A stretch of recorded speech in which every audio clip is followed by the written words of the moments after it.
Un gusto de tenerlos presentes aquí después de tantas charlas que ha habido hoy día. En esta ocasión quiero, después de agradecer al Laboratorio Softa por la auspicio, presentar al vicepresidente de la Sociedad Peruana de Oftalmología, el doctor Dino Nateri. Doctor Nateri, por favor. Muchas gracias, doctora Rosas. En principio, queremos agradecer mucho a la doctora Rosatán. Doctora Rosa, muy buenas noches. A nombre del doctor Juan Carlos Izquierdo, presidente de la Sociedad Peruana de Oftalmología, y su consejo directivo, queremos agradecerle profundamente por su participación en el capítulo de neurooftalmología. Estamos seguros, doctora, que su presentación va a engalanar esta sesión y seguramente tendremos una gran participación de los oftalmólogos, de los neurooftalmólogos, quienes se beneficiarán, pero no solamente ellos, sino todos los oftalmólogos del Perú seguramente. Vamos a continuar con estas sesiones de los diferentes capítulos que presenta o que tiene la Sociedad Peruana de Oftalmología, que la semana pasada iniciaron sus sesiones y que han sido muy auspiciosas, han tenido muchísima concurrencia y estamos seguros que esta sesión de neurooftalmología no va a ser la excepción. Doctora Tan, muchas gracias nuevamente por su participación y continuamos con la doctora Patricia Rosas para que continúe con el capítulo. Adelante, doctora Rosas. Gracias, doctor Nateri. Quería presentar a la doctora Tan, a pesar de que nosotros la conocemos. La doctora hizo su especialidad de oftalmología en Washington, en la Universidad de Georgetown, y neurooftalmología en el Baylor College of Medicine en Houston. También tiene un máster en salud pública por la Universidad de Texas y un MBA por la Universidad de Texas de Brownsville. Ella ha trabajado en diversos sitios, como el Hermann Hospital, el Methodist, ha trabajado en la Universidad de Houston y también en la clínica de esclerosis, en un centro de esclerosis múltiple. Asimismo, ha sido consultora en el estudio de edema del disco óptico por la NASA y ha trabajado en investigación para el Instituto Nacional de Salud de Estados Unidos.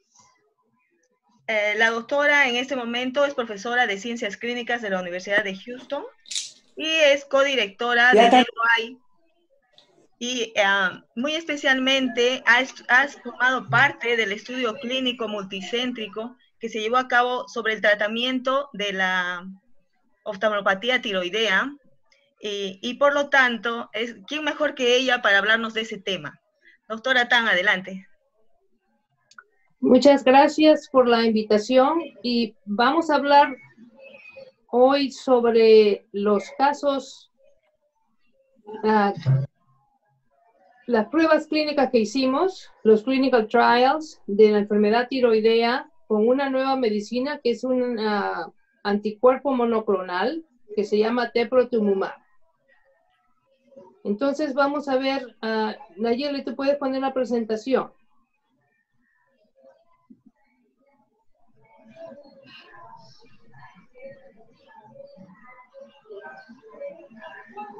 Y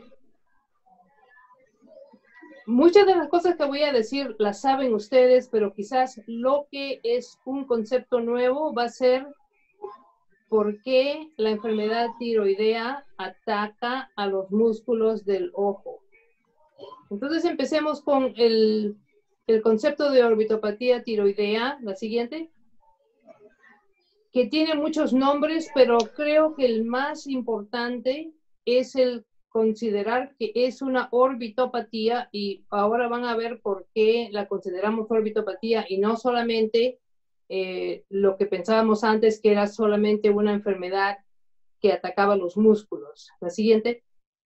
Sabemos de que la orbitopatía causa muchos problemas, como pueden ver allí, el edema de los párpados, la hinchazón de los párpados, la proptosis, quemosis, el ojo rojo, y puede hasta causar ceguera cuando el ojo está muy protruido y los músculos están muy alargados y comprimen el nervio óptico en el ápex. La siguiente.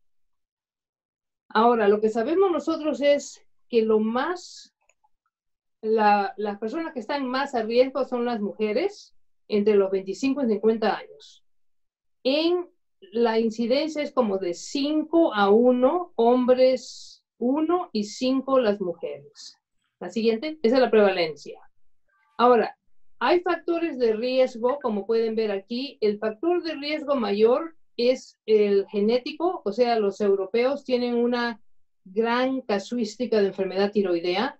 Y después hay un problema genético de cómo la órbita es, pero también hay un problema que se genera por cosas que son evitables, como es el fumar o el ser tratado con el radioactive iodine, lo radioactivo, el iodine radioactivo para el hipertiroidismo. Esos son los factores mayores de riesgo que tiene uno para desarrollar la enfermedad tiroidea. Ahora, la orbitopatía ocurre ya sea que el paciente sea hipertiroideo, hipotiroideo o eutiroideo. Lo que sabemos ahora es que la enfermedad de la órbita puede ocurrir con el paciente teniendo una función de la tiroides totalmente normal. La siguiente. Ahora, los signos oculares pueden presentarse mucho antes que los signos de del hipertiroidismo si el paciente es hipertiroideo. La enfermedad ocular ocurre en desproporción de lo que está pasando con las hormonas. La siguiente. Ahora, como ven, el paciente usualmente se presenta con un problema inflamatorio al principio, inflama los párpados, inflama la conjuntiva, e inflama los músculos del ojo, y todo esto causa la orbitopatía. Y también hay inflamación de la grasa orbitaria, que es una cosa muy importante de considerar que esto pasa en estos pacientes. La siguiente.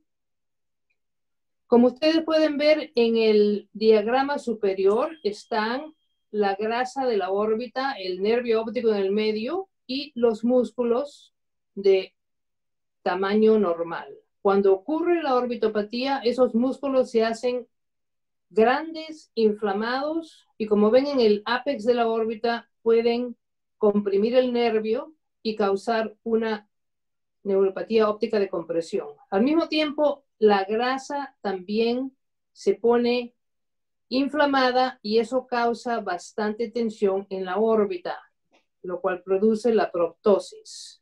La siguiente. Y la diplopia. La siguiente. Entonces, el músculo, como ustedes saben, que se afecta más rápido o primero es el recto inferior, y el paciente no puede mirar hacia arriba porque es un problema de tipo restrictivo. El músculo recto inferior y el músculo recto medio son los dos músculos más comunes que se afectan primero con la enfermedad tiroidea. La siguiente. Acá pueden ver el CT y el MRI de pacientes con enfermedad tiroidea. Pueden ver cómo los músculos en la parte de arriba están las figuras coronal, y ahí pueden ver los músculos rodeando al nervio. Todos los músculos son alargados. Acuérdense que casi raramente se alarga el recto lateral. Usualmente es el recto medio o el recto inferior. Pueden ver de forma coronal en la parte superior en el CAT scan, y después en la parte inferior pueden ver la forma axial, donde también se ve el enlargamiento del músculo. Recuerden que una enfermedad que también afecta el músculo y que se ha hecho muy popular es el problema de pseudotumor de órbita, que es inflamatorio y que es un problema que ahora lo vemos como un problema sistémico relacionado a una enfermedad sistémica que se llama la IgG4. La diferencia en las imágenes de CT y MRI entre estos dos problemas que enlargan los músculos es que el tendón del músculo no se compromete en la enfermedad tiroidea y el tendón del músculo sí se compromete en los problemas de pseudotumor orbitario. Entonces las imágenes, ya sea CT o MRI, nos van a dar una gran pauta en diferenciar estas dos enfermedades que pueden parecerse muchísimo, porque las dos causan dolor. Pensábamos antes que no había dolor en el problema de orbitopatía tiroidea, pero sí lo hay y puede ser severo. La siguiente. Ahora, ustedes ven en esta órbita está la grasa bastante grande, se ha hinchado mucho, los músculos también se han hinchado, y como ven, esto produce que el ojo sea desplazado anteriormente, causando la proptosis. Esto es un problema de expansión de tejidos y remodelación de la órbita causada por la orbitopatía tiroidea. Estos pacientes entonces pueden, como dije, perder la visión por dos mecanismos. Uno es exposición de la córnea con ulceración corneal y el otro es el problema de la compresión del nervio óptico o la elongación del nervio en forma tremenda, con una proptosis tremenda, causando entonces una isquemia del nervio óptico o una compresión del nervio óptico. La siguiente. De los nuevos conceptos o el nuevo paradigma de la orbitopatía tiroidea está el rol del fibrocito. Como ven aquí, el fibrocito es el punto de ataque de los antígenos que vamos a ver y los receptores, y es lo que causa todo el problema de la orbitopatía tiroidea en relación a lo que pasa con los músculos. La siguiente. Entonces lo que sabemos es que en la fisiopatología, aunque no está muy clara, creemos que los antígenos que están expresados y compartidos entre las células tiroideas y los músculos extraoculares dan como resultado una reacción autoinmune que involucra ambos tejidos.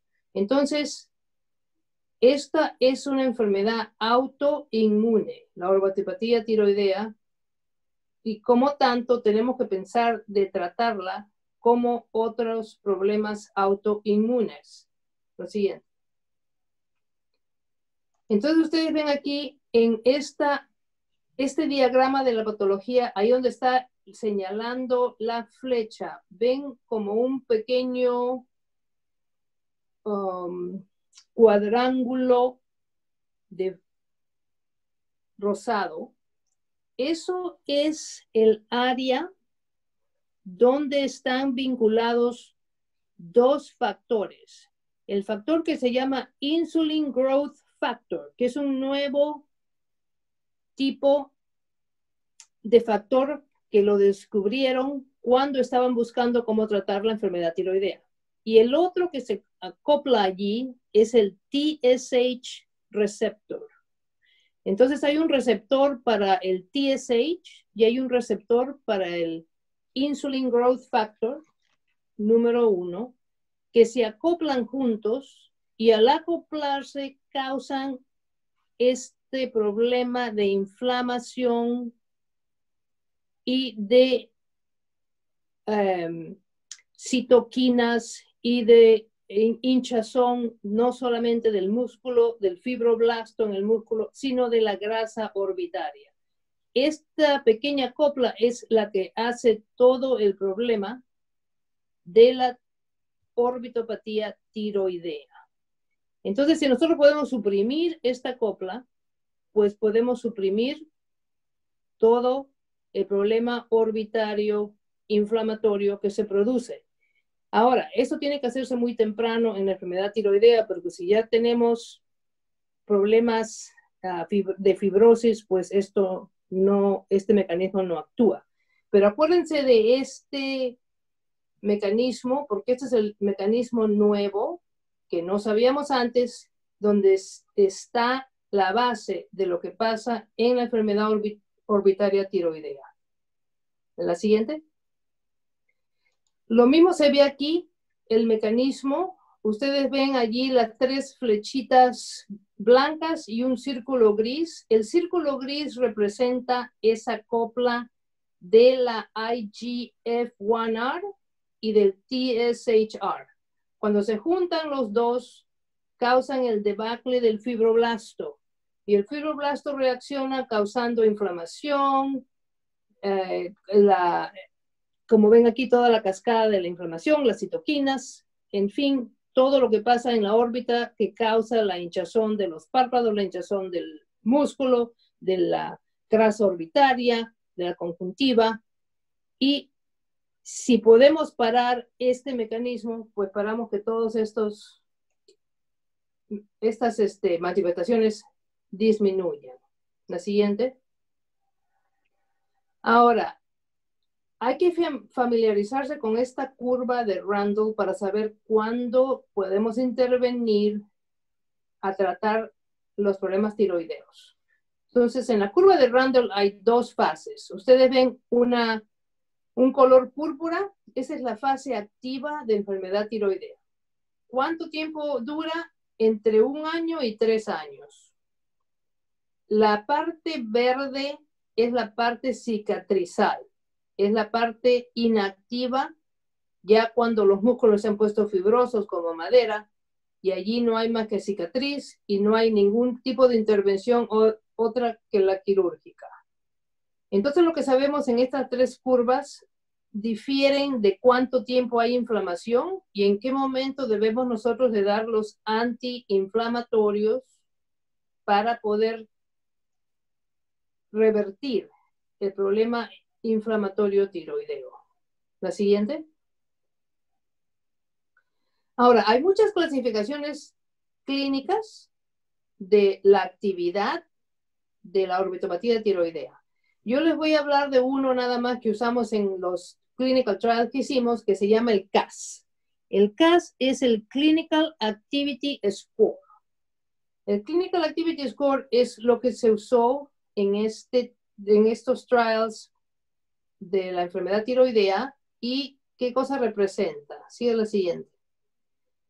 O sea, el CAS está basado en signos clásicos de dolor y proptosis, de una inflamación del párpado y de la conjuntiva, causando eritema e hinchazón, y una inflamación palpebral, conjuntival, y también de la carúncula y la plica, que casi nunca hemos prestado mucha atención a estas áreas, ¿no? Y después tenemos el problema de la motilidad con los músculos, que causa una restricción y diplopia. La siguiente. Entonces, acá hay una clasificación de puntos del CAS. ¿Qué cosa es la clasificación de puntos del CAS? Son 7 puntos máximos por ojo. Entonces, cada uno de las presentaciones que están aquí en esta lista sería un punto. Uno sería el dolor espontáneo en el ojo. El otro sería el dolor al mover el ojo. Eso sería 2 puntos.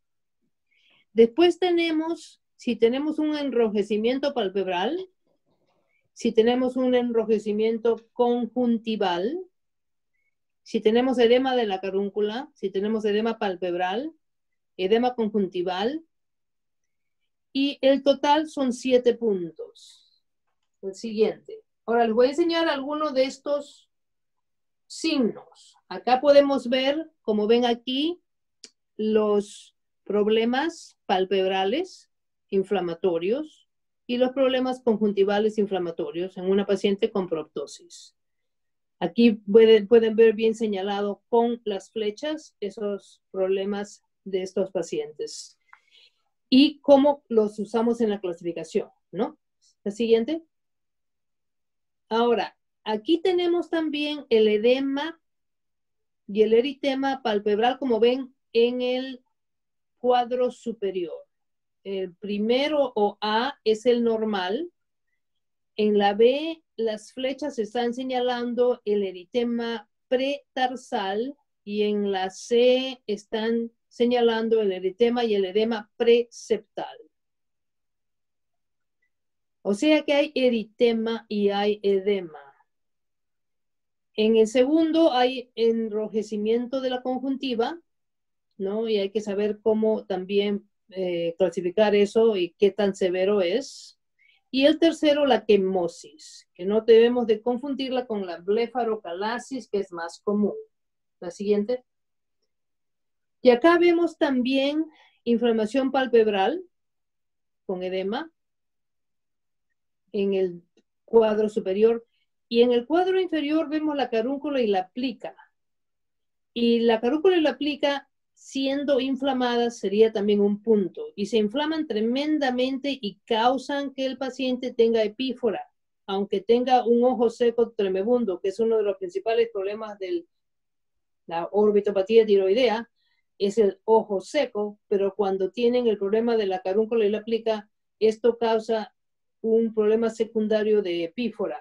Y también a veces no pueden cerrar el ojo bien porque hay una protrusión de estas estructuras. La siguiente. Entonces, basado en el sistema de CAS, tenemos una clasificación de orbitopatía leve, orbitopatía moderada o severa. ¿Por qué es importante esto? Porque nosotros solo podíamos dar cabida a pacientes en el clinical trial si tenían un problema orbitario moderado o severo. Si lo tenían leve, no entraban a participar. O sea, si el CAS es menos de 4, entonces no podían participar en el estudio. Y si el CAS era más de 4, entonces sí podían participar en el estudio. La siguiente. Ahora, como ven aquí, la progresión de la enfermedad, tal como les dije, a partir de la curva de Randall, ¿no? Ustedes ven, de 1 a 3 años es la actividad, la fase activa de la tiroides, donde está toda la inflamación. Mientras más cerca al primer año se trate a los pacientes, descubrimos que era una mejor respuesta a el tratamiento que sí esperábamos mucho tiempo. Y pasando los 3 años, pues ya tenemos la fase inactiva o cicatrizal de fibrosis y ahí cirugía y nada más. La siguiente. Ahora, muchos de nosotros hemos batallado a tratar a estos pacientes de orbitopatía tiroidea con todo lo que podemos y nada parece que ayuda mucho a los pacientes. Hasta, digamos, he visto tratamiento con Botox para la retracción palpebral, que causa a veces una tosis secundaria y a veces sí mejora el paciente cosméticamente, ¿no? Pero nada de esto reversa la autoinmunidad que estos pacientes tienen. Todos estos son, digamos, como una aspirina para el dolor sin saber por qué se tiene el dolor. Entonces, una vez que pasamos este tipo de tratamiento, la siguiente tenemos otras cosas que hemos usado por mucho tiempo, que son los esteroides. Los esteroides han sido la primera medicina que hemos usado para tratar a estos pacientes de enfermedad tiroidea, ¿no? Ahora, los esteroides no revierten las alteraciones del tejido orbitario, tampoco revierten la proptosis o el estrabismo, ¿no? Los mayores efectos que tienen son reducir la inflamación, o sea que el ojo es menos rojo y el ojo es menos inflamado, pero apenas le sacamos el esteroide, otra vez la misma inflamación revierte. O sea que no hemos encontrado que los esteroides sean la mejor medicina en estos casos y tienen pues sus efectos colaterales y los usamos por mucho tiempo, ¿no? La siguiente. Ahora, recuerden que el fumar es como veneno para los tiroideos y esperamos que estos pacientes entiendan que tienen que dejar de fumar porque los que fuman tienen una peor enfermedad orbitaria que los que no fuman. Esto se vio mucho en los pacientes europeos. Ahora, nuevamente regresemos, sigue la siguiente. Nuevamente regresemos al mecanismo para recordarles la patología de la tiroides y esa copla donde está ese cuadrado de rosadito, donde está esa copla del IGF-1R y el TSHR. Quiero que recuerden esto porque eso es lo que causa, apenas estos dos tocan al fibroblasto, comienzan a desencadenar el problema inflamatorio de la órbita y eso pasa por año, año y medio hasta que el paciente pues pasa a la fibrosis. Entonces, lo que se descubrió es que hay una medicina que es un monoclonal antibody, sigue la siguiente, que principalmente trabaja contra este receptor, el IGF-1R, ¿ok?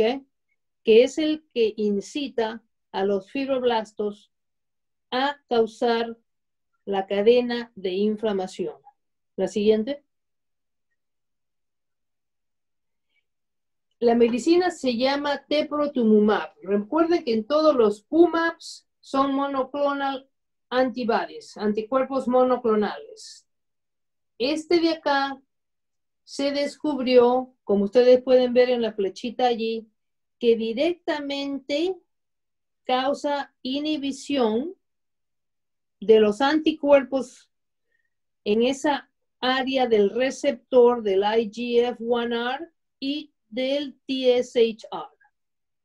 Entonces ataca ese complejo y al atacar ese complejo disminuye la habilidad de que este complejo pueda incitar al fibroblasto a causar toda esa cadena de inflamación que hemos visto, que causa todo ese ojo rojo, hinchado, los músculos grandes, la proptosis y bueno, todo lo que es lo clásico de la enfermedad orbitaria tiroidea. Entonces recuerden que allí es donde trabaja este teprotumumab.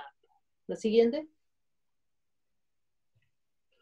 Y como pueden ver, ahí está inhibiendo esta área y evitando que haya la inflamación orbitaria o reduciéndola o mejorándola casi a lo normal en muchos de los casos. La siguiente. Entonces el teprotumumab. Y ahí también ataca esta área donde está esa cosita gris. Allí es el área donde trabaja teprotumumab y no hay inflamación de la órbita o si la hay, la disminuye completamente. La siguiente. Entonces ya ven aquí en qué zona, a qué hora y cuándo es que debemos usar esta medicina. ¿Cómo damos la medicina? La damos por infusiones. En el clinical trial hicimos 8 infusiones totales. Cada infusión se hacía una infusión cada 3 semanas por un total de 24 semanas. Ese fue el protocolo para los 2 clinical trials que se hizo. Se hicieron 2 porque el FDA no aprueba ninguna medicina con un solo clinical trial. Hay que hacer 2 para poder ver que en realidad la medicina trabaja. Entonces ustedes ven allí que la usamos en la fase activa de la enfermedad. La siguiente. Hubo una fase 2 en la cual se publicó los resultados en el New England Journal of Medicine en el 2017. En la fase 2 se vio que la medicina causaba una gran disminución de la inflamación orbitaria, del CAS, y una reducción de la proptosis y el dolor en una gran mayoría de los pacientes. Entonces, en la fase 2, más que nada medimos el CAS, que es la parte de la inflamación. La siguiente. Y podemos ver en la curva de arriba es el placebo, los pacientes que no recibían nada, y en la línea de abajo es la reducción de la enfermedad inflamatoria orbitaria. Entonces ven que hay una reducción bastante grande del problema inflamatorio. Eso se vio en la fase 2. La siguiente. Ahora, cuando hicimos la fase 3, tuvimos 2 estudios. En un estudio se repitió lo de la fase 2. Se randomizó un grupo de pacientes a usar el teprotumumab y otro grupo de pacientes a usar placebo. Y después la otra rama era todos los pacientes usando el teprotumumab que habían estado en placebo en el otro grupo. Se hizo esto para ver si usando el teprotumumab en forma tardía, después de un año, había todavía efectos en reducir proptosis e inflamación. Entonces, ¿qué pacientes entraron al estudio? Eran pacientes que tenían que tener enfermedad tiroidea de menos de un año, tenían que tener proptosis, tenían que tener un CAS de más de 4 y tenían que estar casi eutiroideos, no hiper ni hipo, casi eutiroideos. Esos fueron los pacientes que entraron al estudio. Ahora, vamos a ver qué cosa medimos en el estudio. Medimos la reducción de la proptosis, medimos la reducción del CAS o del Clinical Activity Score, medimos el Quality of Life, si los pacientes son los pacientes que tienen más depresión grande, porque no es solamente una cosa cosmética, sino causa el dolor. Y bueno, la visión doble y todas estas cosas que son terribles para los pacientes, ¿no? También estudiamos eso, la calidad de vida del paciente. La siguiente. Y los resultados los publicamos en otra de las revistas del New England Journal of Medicine ahora en febrero del 2020, antes de que saliera a ser aprobada la medicina por el FDA. La siguiente. Entonces, lo que sabemos del resultado de la fase 3 es que ustedes pueden ver aquí que el 89% de los pacientes respondieron al teprotumumab de alguna manera. La mayoría respondió reduciendo la proptosis y reduciendo la inflamación. Esa fue la más importante o lo más importante que se demostró. Y tampoco vimos mayores problemas de efectos colaterales. El efecto colateral número 1 del teprotumumab fue la hiperglicemia, especialmente en unos diabéticos que también tenían orbitopatía tiroidea.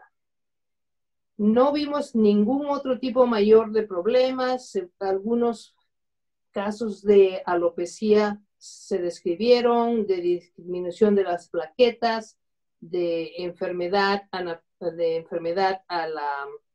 una reacción inmunitaria a la infusión, hubo en algunos pacientes, pero no hubo ninguna muerte por usar este anticuerpo monoclonal. Los siguientes, les voy a enseñar algunos de los casos que tuvimos en el estudio. Esta es una paciente, la foto de arriba es cuando entró al estudio, la foto de abajo es cuando salió del estudio. Esta es una paciente que estaba en placebo. La siguiente. Otra paciente en placebo, ustedes pueden ver que inclusive entre cuando entró al estudio y cuando salió, la paciente estaba peor. Lo importante fue que después la paciente pudo entrar a usar teprotumumab en la fase de B2 del segundo estudio y casi todo revertió. Ella tenía 18 meses de enfermedad tiroidea. La siguiente. Esta es una paciente a la cual se le dio el teprotumumab. Ustedes pueden ver la foto de arriba, que es antes de las infusiones, y la foto de abajo es después de las infusiones. La siguiente. Este es otro paciente que fue quizás el paciente que más éxito tuvo con el teprotumumab. Era un muchacho joven que comenzó a hacer proptosis, tenía 5 milímetros de proptosis en un ojo y 6 en el otro, no podía cerrar los ojos, no podía poner sus anteojos. Era un profesor, tuvo que dejar la escuela porque todos le hacían mofa. Y como ustedes pueden ver, una gran diferencia entre antes del estudio y después del estudio, donde está totalmente normal. La siguiente. Acá pueden ver también. La siguiente. Cómo era su inflamación ocular y su proptosis en la parte de arriba. Y pueden ver después de las infusiones cómo todo se normalizó. La siguiente. Y otra foto demostrando la retracción palpebral tremenda y cómo todo se normalizó y todavía está normal después de 1 año y medio de las infusiones. ¿La siguiente? Ahora pueden ver ustedes, la reducción de proptosis fue tremenda. Quizás la mayor que tuve yo en uno de los pacientes míos fue 7 milímetros de proptosis. Reducción solamente con las infusiones. La siguiente. Y también la respuesta de la visión doble. Esta es mi paciente que tenía una proptosis de 7 milímetros en el ojo derecho antes de comenzar el estudio. Ustedes pueden ver que el ojo también estaba hipotrópico y no lo podía cerrar, no se podía poner los anteojos. Y después de las infusiones se normalizó, como pueden ver abajo, no hay diplopia, no hay proptosis. Se quedó con 1 milímetro de proptosis en ese ojo comparado al otro, pero ya no tuvo los problemas de ojo rojo que lo tenía antes de esta foto y el problema de protrusión. Esta paciente ya tiene 5 años desde que la tratamos, porque ella fue fase 2 y hasta ahora no ha revertido a tener otro problema. Nunca lo hizo. Una vez que se trató con una serie de infusiones, no hubo ninguna recurrencia. La siguiente. La otra cosa que se ha demostrado también es que en realidad los músculos, ustedes pueden ver en el MRI, el músculo que está allí, que está señalando con la flechita, que está inflamado y está hiper grande, el recto inferior, y después del teprotumumab pueden ver en la otra flecha cómo el músculo se ha reducido y ya no hay signos inflamatorios orbitarios en el MRI. La siguiente. Entonces, en conclusión, recuerden que la orbitopatía tiroidea tiene una fase activa y una fase cicatrizal. La fase activa es donde tenemos que actuar para poder revertir el problema inflamatorio. Entonces, este problema del IGF-1R, parece que esto es lo que causa toda esta cascada inflamatoria, y si tenemos esta medicina para poder atacar esto, pues es muy precisa en este bloqueo del IGF-1R. Esperamos que esto es lo que va a hacer una gran revolución en estos pacientes que no tienen ningún otro tipo de tratamiento. Este es el único tratamiento que ha sido aprobado ahora para tratar la orbitopatía tiroidea. La siguiente. Se llama Tepezza, ese es el nombre del brand name, el teprotumumab, y como ven, es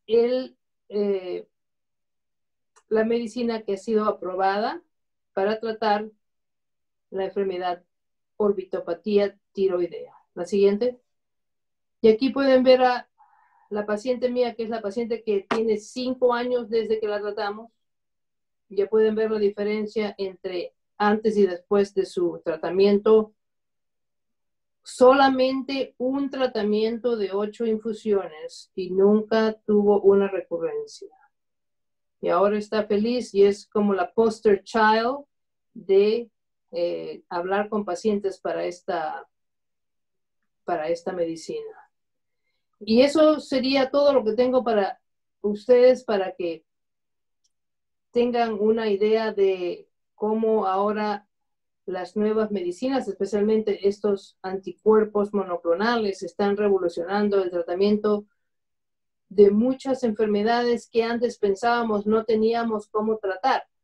El problema de orbitopatía tiroidea es tremendo. Los pacientes que lo tienen, pues sufren mucho, y hay ahora una posibilidad de poderlos ayudar si se les trata en el momento adecuado antes de que ocurra la fibrosis. Bueno, gracias por la atención, y si hay preguntas, la doctora Rosas puede dirigir qué preguntas hay. Fantástica charla, doctora, magnífica. Aparentemente este es un buen medicamento. Tengo una pregunta de la doctora Soledad Suárez. Doctora. ¿Sí? ¿Sí? Dígame. Doctora Suárez.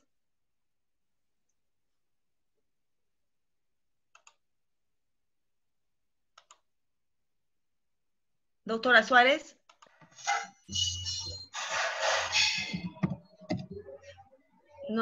No se encuentra. Tengo una pregunta, doctora. Aquí ¿es necesario un solo tratamiento de 8 dosis o hay que hacer un retratamiento? El 93% de los pacientes no necesitan retratamiento. Y eso es por 3 años, porque ese es el último...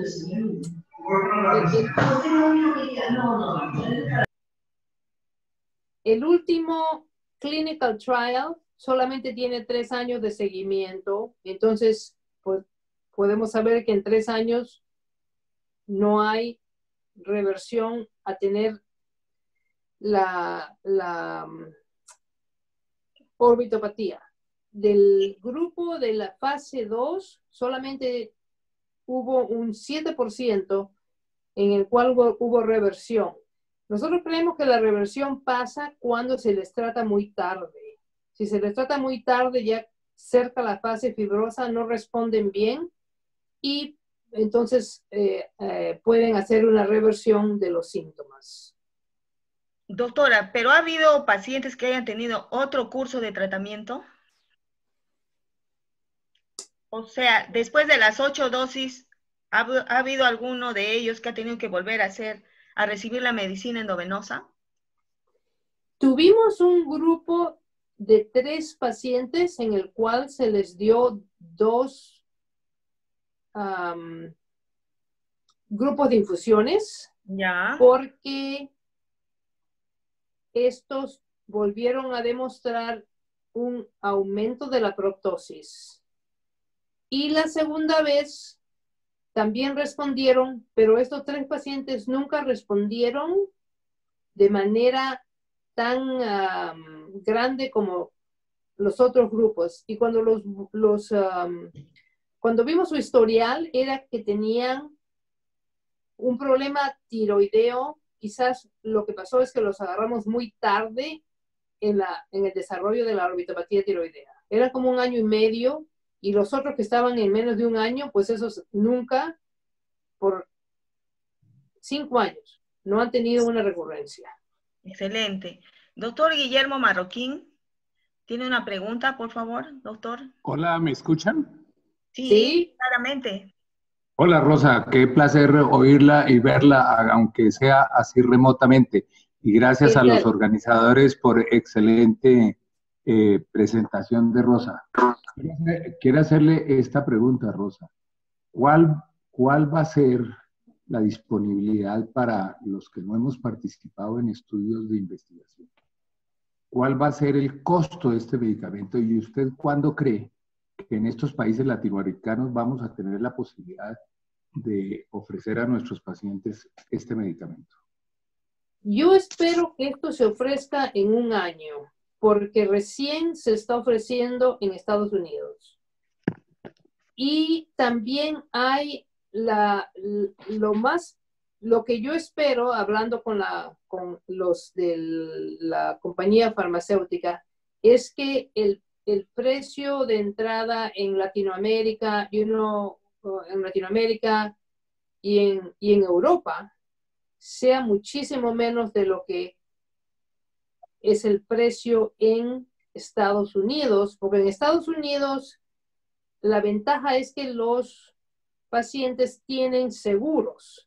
Entonces los seguros pagan por estos medicamentos, a diferencia de países europeos y países de latinoamericanos, que a veces el seguro es un seguro más, digamos, nacional, en la cual los medicamentos que son brand, no se pagan. Te pagan los medicamentos regulares que son de bajo costo, pero los medicamentos que son de alto costo no se compran. Entonces va a haber lo más seguro, según ellos, un precio muy especial para estos países. Porque en Estados Unidos ahora el precio es $14,000. ¿El total del tratamiento? $14,000. ¿Las 8 dosis? Las 8 dosis. Bueno, Bien. ¿cómo le parece? Tenemos al doctor Sea. Doctor, su pregunta, por favor. Sí. Buenas noches con todos. Felicitaciones, doctora Rosa Tan. Excelente su ponencia. Felicitaciones. Gracias. Había una pregunta que tenía. El mecanismo, la acción inmediata, ¿cuánto tiempo demora en hacer efecto de estos medicamentos? Ya que hay muchos que a veces demoran unos cuantos y otro es costo por año del medicamento. Ok, muy buena pregunta. Mira, cuando nosotros seguimos a los pacientes, en las primeras 2 infusiones desapareció el ojo rojo. A la infusión número 4 desapareció la proptosis.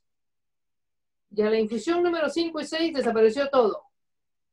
Por protocolo usábamos 8 infusiones, porque era el protocolo del estudio. Pero yo estoy pensando que menos infusiones pueden ser necesarias en muchos pacientes y quizás uno debe parar de hacer la infusión cuando vea que ya no hay signos, ¿no es cierto? Ahora, lo que no sabemos nosotros es si hacemos eso, esos pacientes van a tener recurrencia, opuesto a los que llevaron 8 infusiones que no han tenido recurrencias, ¿no? La mayoría de estos pacientes no han tenido recurrencias. Entonces es un tratamiento de vida, uno, y ya no hay que hacerlo anual, ni hacerlo cada 2 años, ni hacerlo más que una vez, que también es una buena cosa, ¿no? Sí, claro. Doctor Cárdenas, una pregunta. Alfonso. Sí. Doctora, ¿me escucha? Sí. Lejos. Hola, ¿cómo está? ¿Qué tal, doctora? ¿Qué tal?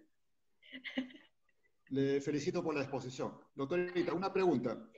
¿Cómo está midiendo el exoftalmos? ¿Con el Hertel o usa tomografía? Esta es una.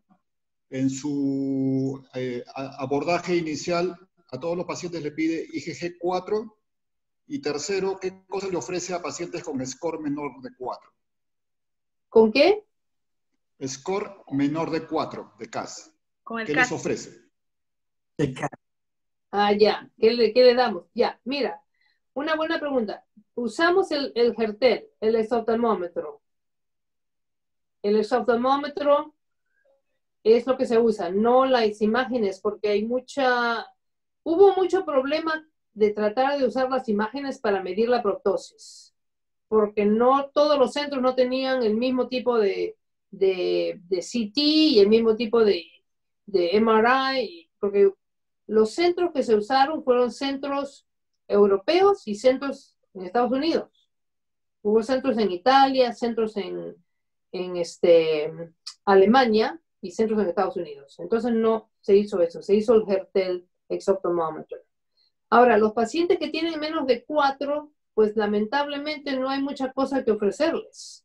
Ahora, yo pienso que esta medicina quizás sería interesante de usarla en pacientes que tienen mucha proptosis y que no son pacientes que tienen mucha inflamación.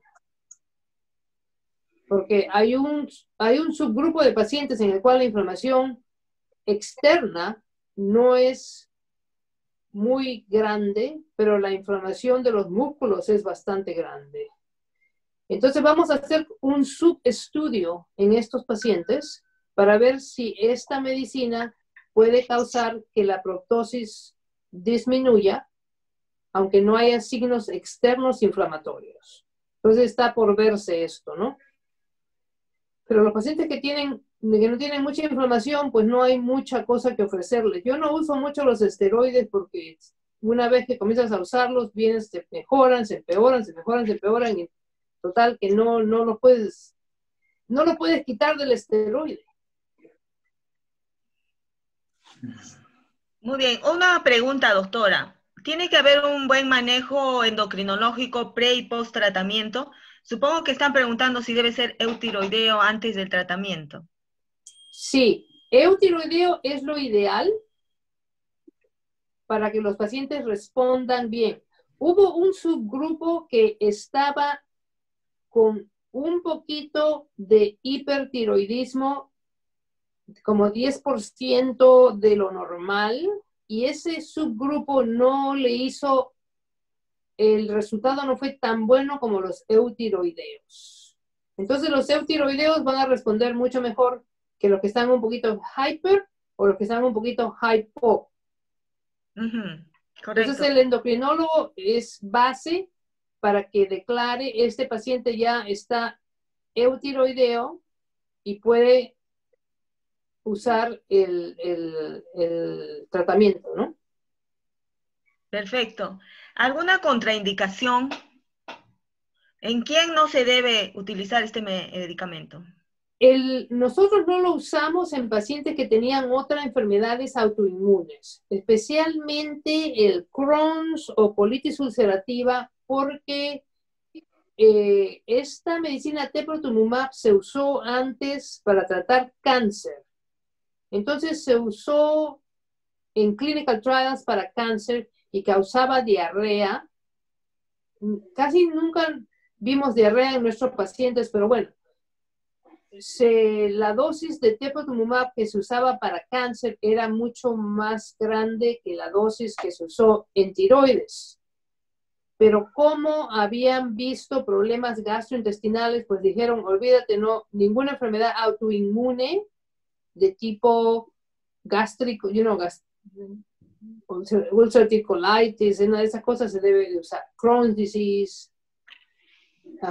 Esa es una de las contraindicaciones. La otra contraindicación es el problema que es si hay un diabético que no está bien controlado, que tiene mucho problema con el control del azúcar, porque esto sí causa hiperglicemia. Y ese puede ser quizás el problema mayor. El otro problema que vimos fue el problema de bajar las plaquetas. Entonces, cualquier persona que ya tiene plaquetas bajas, pues ni hablar que no se le da esto, ¿no? Yo diría que esas son las mayores cosas de contraindicación. Y también nosotros no lo usamos en pacientes que tenían un problema de compresión del nervio. Yo pensé que se debería usar, pero no era una contraindicación porque no sabíamos nosotros si la medicina trabajaba o no.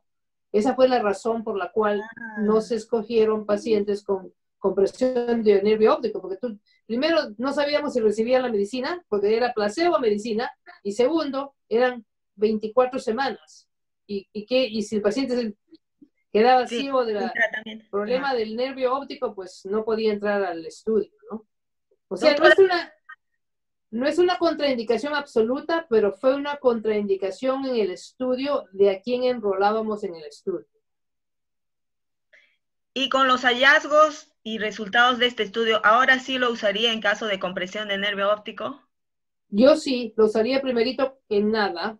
Claro. Lo usaría primerito que los esteroides, porque me parece a mí, después que he visto que en 2 semanas la inflamación baja tremendamente, en 2 infusiones, ¿no? Más o menos digamos, de unas 4 o 6 semanas. Yo creo que si podemos mantener al paciente en que no avance a perder la vista, pues yo uso esto. La otra cosa que tampoco hemos visto es si usando esto en casos agudos, como una neuropatía óptica, o sea, como un pulse steroid o low dose, hasta que el monoclonal antibody trabaje completamente, también quizás pueda ser otra posibilidad, ¿no? No hicimos ningún tipo de combinación de medicinas. Pero a veces, por ejemplo, en otras enfermedades que se usa estos monoclonal antibodies como la neuromielitis óptica, durante la neuromielitis óptica tú le puedes dar al paciente pulse steroids mientras les estás dando el monoclonal antibody para que el monoclonal antibody tenga tiempo de actuar, ¿no? Como el Rituxan, por ejemplo, que no trabaja de inmediato. Ninguno de esos monoclonales antibodies tienen un efecto inmediato como tiene el esteroide, ¿no? Entonces quizás esa sería otra pauta para no tener que usar el esteroide por largo tiempo, pero más que nada por corto tiempo. Doctora, acá hay un comentario. Si en el futuro se piensa hacer tratamientos con menos dosis, tratamientos más cortos, ¿cuál sería la evaluación pre-tratamiento? ¿Clínica, imagenología, ambos? Yo diría clínica, porque nosotros no hicimos en realidad imágenes en todos los pacientes, ¿no? Hicimos imágenes en algunos pacientes que pensábamos podría ser un problema de tipo de pseudotumor orbital, ¿no? Entonces ahí es donde hicimos las imágenes. Todos mis pacientes tenían ultrasonido orbitario para medir el tamaño del músculo. Ahora, es importante para ver que no vayamos a confundir el paciente con pseudotumor orbitario y el paciente tiroideo, de que le hagamos un CAT scan sin ningún tipo de contraste para ver que el músculo en realidad sea el músculo de la enfermedad tiroidea donde el tendón está normal, comparando al paciente que tiene pseudotumor orbitario donde el músculo y el tendón están los dos afectados. Cualquier duda le hacíamos también MRI, pero CAT scan es suficiente porque nos da la pauta de cómo se ven los músculos alargados, ¿no? Doctora, me están preguntando de nuevo las dosis y la vía de aplicación. La vía de aplicación es endovenosa. Infusión endovenosa, ¿ya? La infusión endovenosa se hace en una infusión cada 3 semanas. Y las dosis son 8 dosis. Y ese es el protocolo que usamos en el estudio de clinical trial. Ahora, en la realidad, en el día a día, quizás podamos usar menos, porque los pacientes comienzan a mejorar casi de inmediatamente a la segunda infusión. No tuvimos en realidad, que recuerde yo, ningún paciente que tuvo que esperar las 8 infusiones para mejorar. Doctora, acá tengo una pregunta muy interesante. Dicen que siendo tan localizada y específica la respuesta terapéutica, ¿se ha pensado en un tratamiento local, retrovulvar o paravulvar? Esa es una pregunta muy interesante.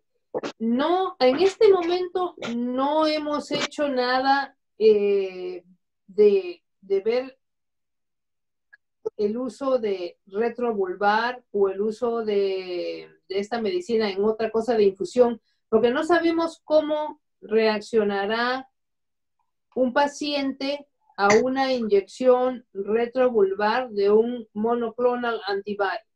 Más que nada es por eso. Pero si se podría hacer, sería muy fantástico. Fantástico. ¿no? Claro, menos efecto sistémico, claro.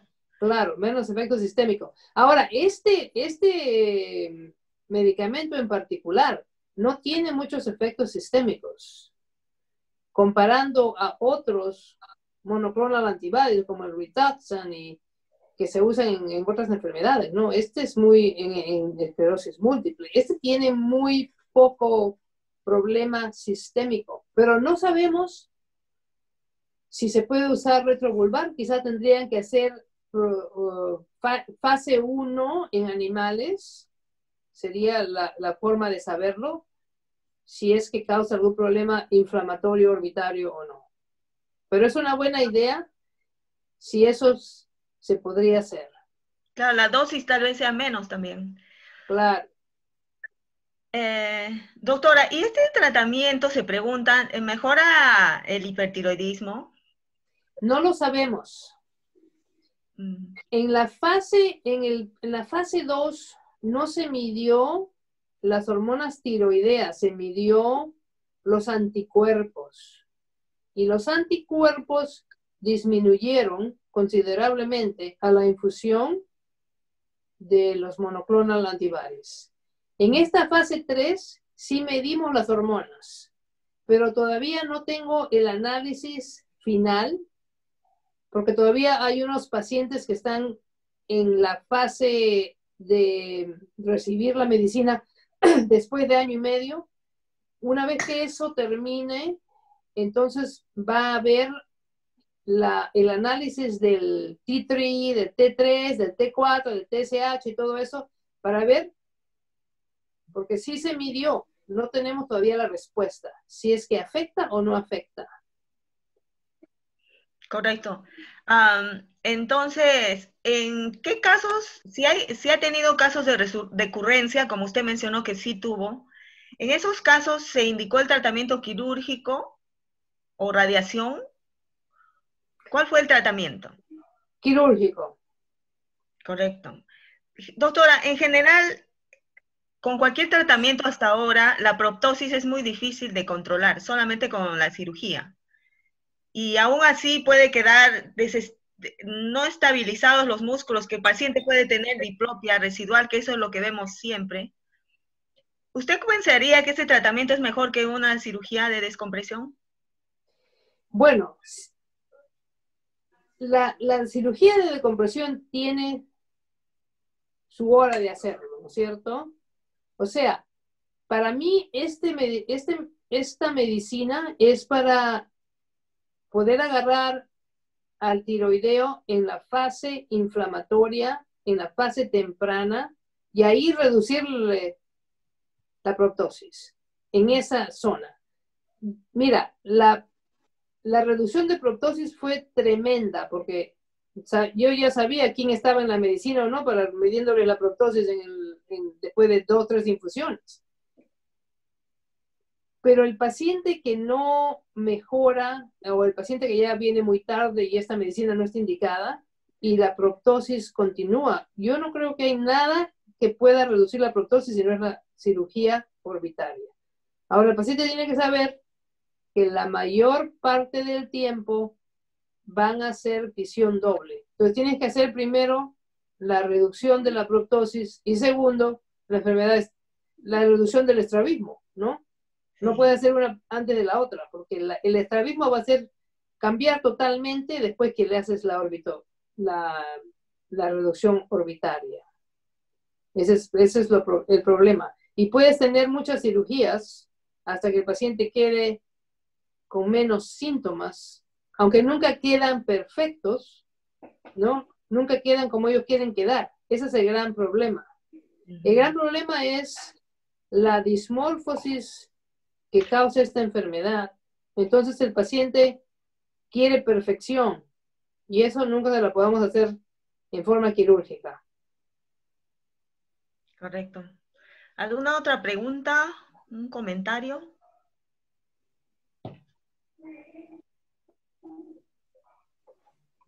Doctor Ríos. Hola. ¿Cómo está, doctor? Buenas noches. Buenas noches, Rosita. Un gusto saludarte y te felicito por la excelente presentación. Nos has instruido en un tema que era necesario perfeccionar el manejo, el tratamiento. Un saludo cariñoso y felicitaciones de nuevo. Bienvenida siempre. Gracias, gracias. No, yo creo que estas medicinas que están saliendo ahora, los monoclonal antibodies, es una cosa tremenda para las enfermedades que no teníamos cómo tratarlas. ¿No? Bien, aguanta.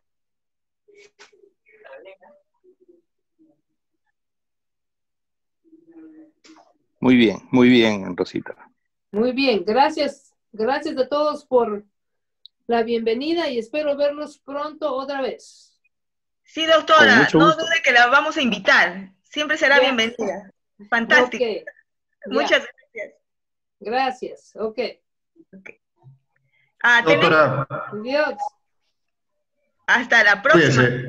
Hasta la Cuídese próxima. bastante. Distribuye los La doctora ha tenido la gentileza de enviarme copia del estudio que se los voy a hacer llegar dentro de un ratito. Bueno, ahora tenemos que publicar lo que nos hemos comprometido con la industria. Va a aparecer una propaganda de Octa. Les debo mencionar que la próxima charla de neurooftalmología va a ser el tercer martes del próximo mes y el tema es neuroretinitis con el doctor Alfonso Cárdenas. Doctor Nateri, ¿quiere cerrar la sesión? No lo tenemos presente. Bueno, nada más para decirles adiós y hasta la próxima. Sí, quería. Muy buena charla. Sí. Hasta luego. Doctor Corvera, ¿quiere cerrar algunas palabras? No, excelente charla, muy instructiva, y yo creo que todos hemos aprovechado. Y agradecer también la participación. A partir de ahora estamos participando con el patrocinio de algunos laboratorios, y a quienes les agradezco habernos apoyado también. Gracias por toda la participación. No nos olvidemos que las charlas siguen toda esta semana y los capítulos también están reincorporándose activamente a estos webinars. A cuidarse, a descansar, y muchísimas gracias, doctora Rosa Tarde. Gracias. Gracias también. Adiós. Gracias, hasta luego. Adiós. Chao, gracias. Doctora Tan, muchas gracias. Linda plática. Gracias.